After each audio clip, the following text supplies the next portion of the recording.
بسم اللہ الرحمن الرحیم اعوذ باللہ من الشیطان اللعین الرجیم بسم اللہ الرحمن الرحیم وبہ نستعین انہ خیر ناصر ومعین رب اشرح لی صدری ویسر لی امری واحلل عقدۃ من لسانی یفقہوا قولی۔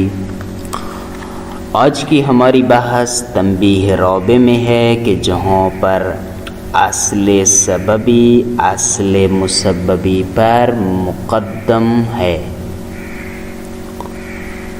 یہاں پہ فرماتے ہیں کہ بس اوقات ہوتا یہ ہے کہ دو استصحاب ہوتے ہیں جو ایک ہی وقت میں جاری ہو سکتے ہیں، اور ان کا نتیجہ یہ ہوتا ہے کہ دونوں آپس میں تعارض کر جاتے ہیں، ایک دوسرے سے ٹکرا جاتے ہیں، دونوں کا حکم ایک دوسرے کے مغایر ہوتا ہے۔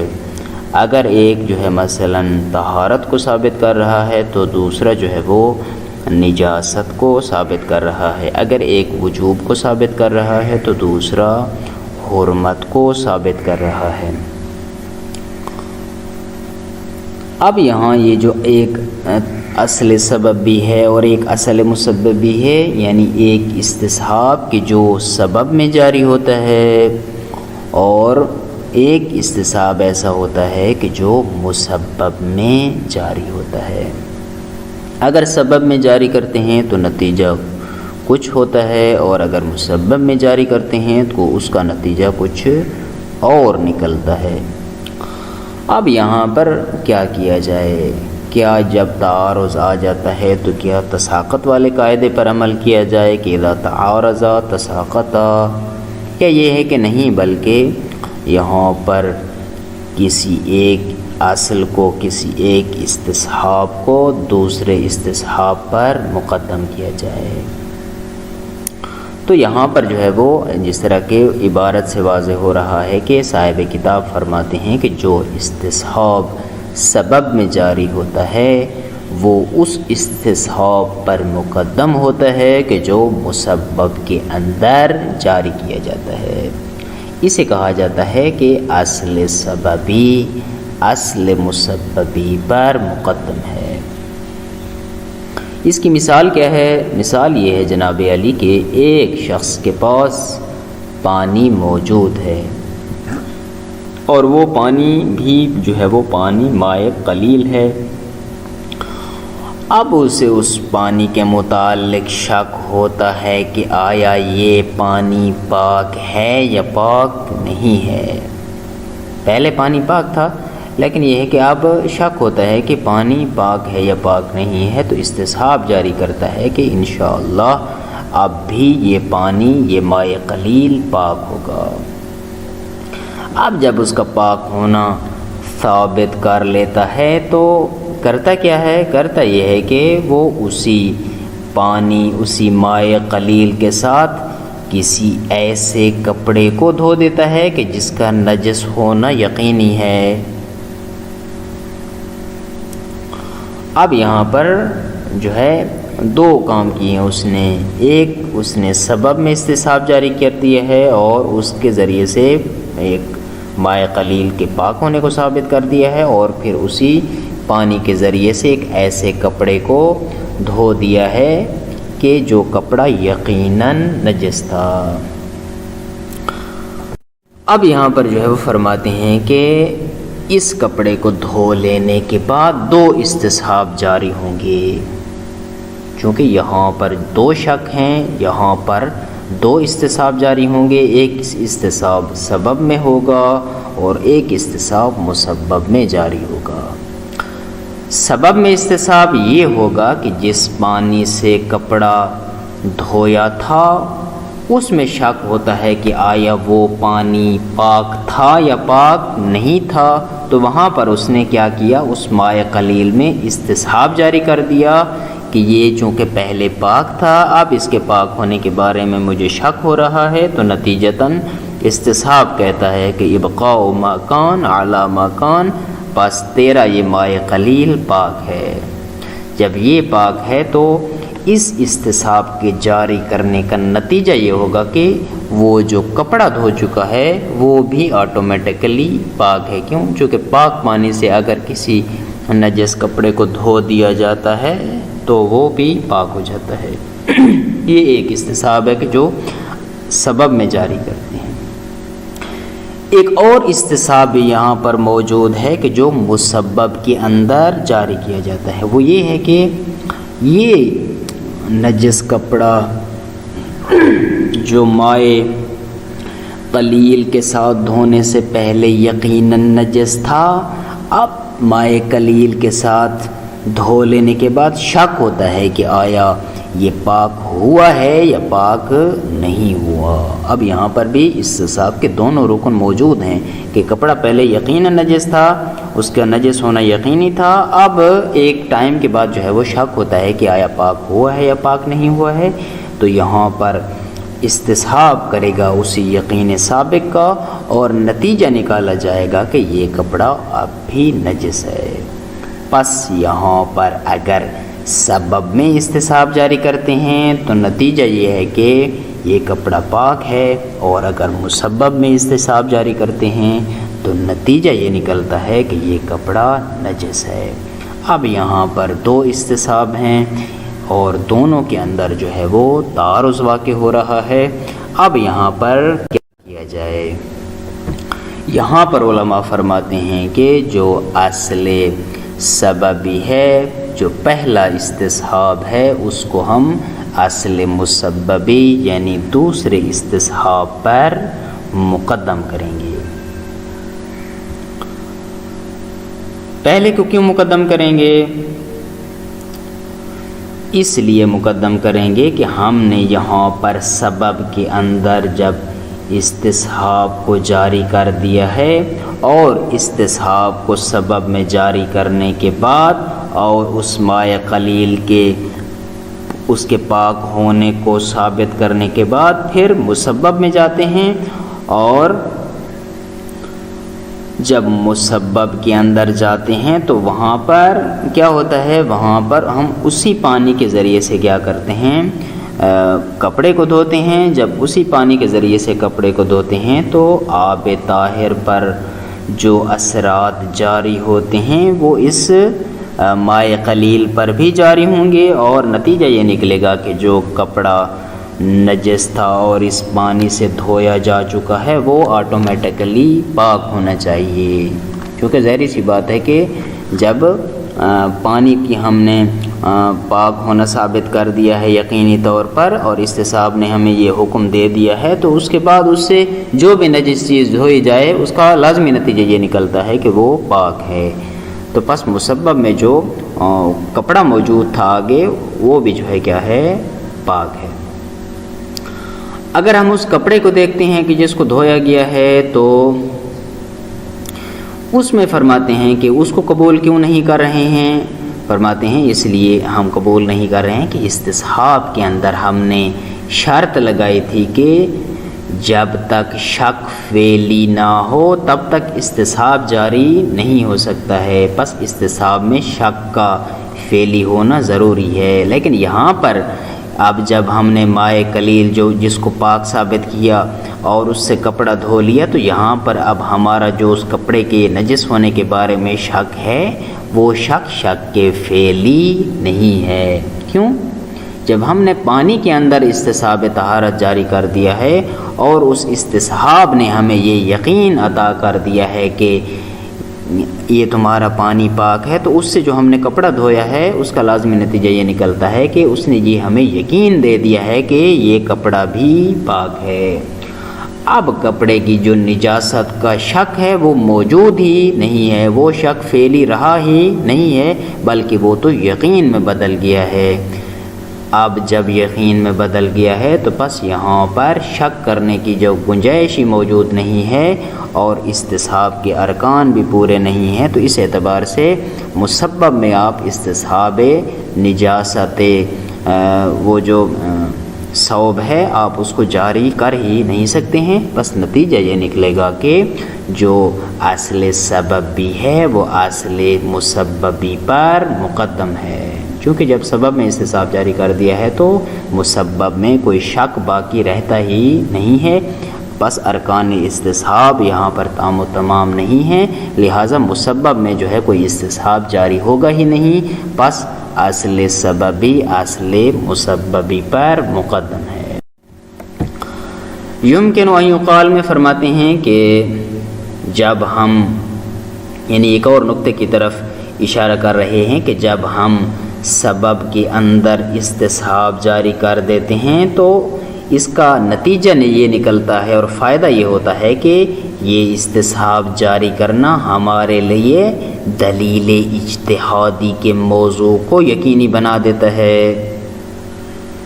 اب جب دلیل اجتہادی آ جاتی ہے اور یقینی طور پر آ جاتی ہے تو وہاں پر پھر اصول عملیہ جو کہ استصحاب ہے اس کو جاری کرنے کی کوئی گنجائش رہتی ہی نہیں ہے۔ وہ کیسے؟ وہ ایسے ہے کہ جب ہم نے استصحاب کو شارع مقدس کی اجازت سے جاری کر دیا ہے، اور پانی کے اندر جب ہم نے استصحاب طہارت جاری کر دیا ہے اور کہا ہے کہ ھذا الماء طاہر، اور اب ہمارے پاس دلیل اجتہاد یہاں پر موجود ہے کہ ہر وہ چیز کہ جو پاک پانی سے، چونکہ اس پانی کا پاک ہونا ہم نے ثابت کر دیا ہے، اب دلیل اجتہادی کہتی ہے کہ ہر وہ چیز کہ جو پاک پانی سے دھوئی جائے وہ بھی پاک ہو جاتی ہے۔ اب یہاں پر جو ہے یہ دلیل اجتہادی آ گئی ہے اور وہ کپڑا کیا ہے؟ آٹومیٹکلی پاک ہے۔ تو اب یہ جو نجاست ثوب کا آپ استصحاب جاری کر رہے ہیں اور اصول عملیہ کو جاری کر رہے ہیں، کہتے ہیں کہ دلیل اجتہادی کے جاری ہو جانے کے بعد پھر اصول عملیہ کی کوئی گنجائش رہتی ہی نہیں ہے۔ جب گنجائش ہی نہیں رہتی ہے تو پھر تعارض ہی موجود نہیں ہے۔ بس جب تعارض موجود نہیں ہے تو اصل سببی بہر صورت اصل مسببی پر مقدم ہے۔ بس پہلی صورت میں نتیجہ یہ نکالا ہے کہ یہاں پر شک فعلی نہیں رہتا ہے۔ جب شک فعلی نہیں ہے تو استصحاب کے اصل مسببی میں ارکان تام و تمام نہیں ہے، لہٰذا آپ جاری کر ہی نہیں سکتے ہیں۔ دوسری صورت میں کہتے ہیں کہ بالفرض اگر آپ کہیں کہ ہم جاری کر سکتے ہیں تو کہتے ہیں کہ جب ہم نے پہلی اصل سببی کے اندر استصحاب جاری کر دیا ہے تو اس نے ہمیں دلیل اجتہادی فراہم کر دی ہے، اور دلیل اجتہادی کے آ جانے کے بعد پھر اصول عملیہ کی کوئی گنجائش باقی رہتی ہی نہیں ہے۔ ترجمہ انتہائی آسان ہے، فرماتے ہیں کہ التنبیہ الرابع تقدم الاصل السببی علی المسببی، اصل سببی اصل مسببی پر مقدم ہے۔ اذا کان فی المقام اصلان متعارضان، کہ جب ایک جگہ پہ دو اصلیں آ جائیں کہ جو دونوں ایک دوسرے سے تعارض کر رہی ہوں، غیر ان شک فی احدہما مسبب عن شک فی الاخر، غیر اس کے کہ ان دو میں سے جو ایک کے اندر شک واقع ہو رہا ہے وہ کیا ہو؟ مسبب ہو کس چیز کا؟ عن شک فی الاخر، اس شک کا کہ جو دوسرے اس میں جاری ہو رہا ہے۔ اس کی مثال یہ ہے کہ اذا کان ما قلیل مستصحب الطہارہ، مثلا ایک قلیل پانی ہے کہ جس کے اندر ہم نے استصحاب طہارت جاری کر دیا ہے، اور ایک ہمارے پاس وثوب متنجس قطعاً، ایک ایسا کپڑا ہے کہ جو یقینی طور پر نجاست کی وجہ سے نجس ہو چکا ہے، تو فغسل الثوب بهذا الماء، پس اس بندے نے کیا کر دیا؟ کپڑے کو دھو دیا اسی قلیل پانی جو مستصحب الطہارہ ہے اس کے ساتھ۔ فہنا یجری بعد الغسل استصحابان، پس یہاں پر کپڑے کو دھو لینے کے بعد دو استصحاب جاری ہو سکتے ہیں۔ پہلا استصحاب استصحاب طہارت الماء، ہم کہیں گے کہ وہ جو پانی تھا وہ پاک ہے، الذی بہ غسل الثوب، نجس کی جس کے ذریعے سے اس نے نجس کپڑے کو دھویا ہے۔ اب اس کا مقتضا کیا ہوگا اور نتیجہ کیا ہوگا کہ طہارت الثوب المغسول بہ، کہ جس کپڑے کو دھو چکا ہے وہ کپڑا بھی پاک ہے۔ دوسرا یہ ہے کہ استصحاب نجاست الثوب، ہم جاری کریں گے کہ وہ کپڑا دھل جانے کے بعد بھی اب نجس ہے، وبقائها حتی بعد الغسل، اور دھل جانے کے بعد بھی اپنی نجاست پر باقی ہے۔ کیوں؟ چونکہ اس کی جو پہلی یقینی کیفیت تھی وہ نجس تھا، اب شک ہوتا ہے کہ پاک ہوا ہے یا نہیں تو اب بھی نجس ہے۔ وعند ذن يقدم الاستصحاب الاول على الاستصحاب الثاني، پس اس صورت میں جو استصحاب اول ہے اس کو مقدم کیا جائے گا استصحاب ثانی پر، یعنی سبب والے کو مسبب والے پر مقدم کیا جائے گا. لأن الشک فی بقاء نجاست فی الثوب، چونکہ کپڑے کے اندر نجاست کے باقی رہنے کا جو شک ہے بعد الغسل دھو لینے کے بعد بھی، یہ شک کیا ہوتا ہے؟ ناشئ عن الشک فی طہارت الماء الذی غسل بہ، یہ شک در واقع اس شک سے پیدا ہوا ہے کہ جو شک خود اس پانی کی طہارت کے بارے میں ہے کہ جس کے ذریعے سے اس کپڑے کو دھویا گیا ہے. فَإِذَا تَعَبَّدْنَا الشَّارِبَ بِبَقَاءِ طَہَارَةِ الْمَاءِ، اب استصحاب جاری کر لینے کے بعد پانی کے اندر جب شارع مقدس نے ہمیں اس بات کے ساتھ متعبد کیا ہے کہ اس پانی کو پاک سمجھو، تو یکون معنی ہو، اس کا معنی کیا بنے گا پاک سمجھنے کا؟ کہ ترتیب ما للماء الطاہر الواقعی من الاثار علی مستصحب الطہارہ، کہ جس چیز پر، جس پانی پر ہم نے استصحاب طہارت جاری کر دیا ہے اس پر عیناً وہی آثار آئیں گے کہ جو ایک پاک پانی پر جو ہے وہ آثار آتے ہیں. ومن جملۃ آثارہ، اور اس پاک پانی والے آثار میں سے ایک اثر کیا ہے؟ اس پانی کے پاک ہونے کے آثار کیا ہے؟ طہارت الثوب المغسول بہ، اگر آپ اس کے ساتھ کوئی کپڑا دھو دیتے ہیں تو وہ بھی پاک ہو جاتا ہے. فالتعبد ببقاء الاصل سبب یرفع الشک، پس یہاں پر اصل سببی کے باقی ہونے کے ساتھ جو تعبد ہے وہ جو ہے ہمارے اس شک کو رفع کر دیتا ہے کہ فی جانب الاصل المسببی، جو اصل مسببی کے اندر پیدا ہوا ہے. یعنی اگر ہم کہتے ہیں کہ وہ پانی پاک ہو گیا ہے تو اس کا پاک ہونا اس شک کو رفع کر دیتا ہے کہ جو کپڑے کی نجاست میں موجود ہے. بایمانہ کہ ان النجاست ہونا کا مرتفعۃ غیر باقیہ، کہ وہاں پر اب نجاست اٹھ چکی ہے، وہ باقی ہی نہیں ہے. فیکون الاصل سببی مقدما علی الاصل مسببی، پس اصل سببی اصل مسببی پر اس انداز میں مقدم ہونی چاہیے.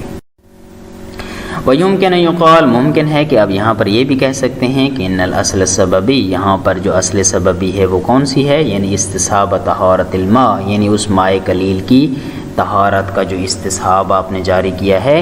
يُنَقَّهُ موضوع الدلیل الاجتہادی، وہ دلیل اجتہادی کے موضوع کو منقح کر دیتا ہے، شفاف کر دیتا ہے، لاگو کر دیتا ہے. فیکون الدلیل الاجتہادی مقدما علی الاصل المسببی، پس یہاں پر ہمارے پاس جب دلیل اجتہادی آ جاتی ہے تو وہ اصل مسببی پر مقدم ہوتی ہے. کیوں؟ لأن استصحاب طہارت الماء، چونکہ جب ہم نے پانی کے اندر جو اس کا پاک ہونے کا استصحاب جاری کر دیا ہے تو یثبت موضوعاً، وہ اس دلیل اجتہادی کے موضوع کو ثابت کر دیتا ہے. وهو ان هذا الماء طاہر، وہ کیا ہے کہ یہ پانی پاک ہے. هذا من جانب، یہ تو ایک طرف. ومن جانب آخر، ایک اور طرف جو ہے دلت دلیل الاجتہادی، ہمارے پاس ایک اور خارج سے دلیل اجتہادی موجود ہے کہ ان کل نجس غسل بماء طاہر، ہر وہ نجس کی جس کو کسی غسل بماء طاہر، جس کو کسی پاک پانی کے ساتھ دھویا گیا ہو، فہو طاہر، تو وہ بھی کیا ہو جاتا ہے؟ پاک ہو جاتا ہے. فبضم الصغرى الى الكبرى، پس جب ہم اس صغرى کو کہ یہ پانی طاہر ہے اور ہر نجس چیز کے جس کو طاہر پانی سے دھو لیا جائے وہ بھی پاک ہو جاتی ہے، اگر ہم اس صغرى کو کبریٰ کے ساتھ منظم کرتے ہیں اور ملاتے ہیں اور نتیجہ نکالتے ہیں تو لا یبقى شک فی طہارت الثوب، تو اس کپڑے کی طہارت میں جو ہے وہ کوئی شک باقی نہیں رہ جاتا ہے. وارتفاع نجاست ہی، اور اس کپڑے کی جو نجاست ہے وہ مرتفع ہو جاتی ہے. پس یہاں پر کہنا یہ چاہتے ہیں کہ اگر دلیل اجتہادی کا موضوع جہاں پہ آ جاتا ہے وہاں پر پھر اصول عملیہ، جس طرح کہ آپ اصل مسببی میں استصحاب کو جاری کر رہے ہیں، اس کا کوئی موضوع باقی رہتا ہی نہیں ہے. پس ثابت یہ ہوا ہے کہ اصل سببی یعنی وہ استصحاب کا جو سبب کے اندر جاری ہوتا ہے اس کا نتیجہ مسبب میں بھی سرایت کر جاتا ہے. اور مثلا اس معنی فی مثال کے اندر پھر اس ماء قلیل سے اگر آپ کسی نجس کپڑے کے دھوتے ہیں یا ہر وہ اثر کے جو اس پاک پانی پر اثر لاگو ہوتا ہے، یہ مائع قلیل جو ہے وہ اپنا اثر وہاں پر دکھائے گا اور نجس چیزوں کو جو ہے وہ پاک کر دے گا۔ بس اس اعتبار سے اصل سببی اصل مسببی پر مقدم ہے۔ وصلی اللہ علی سیدنا محمد و آلہ الطاہرین۔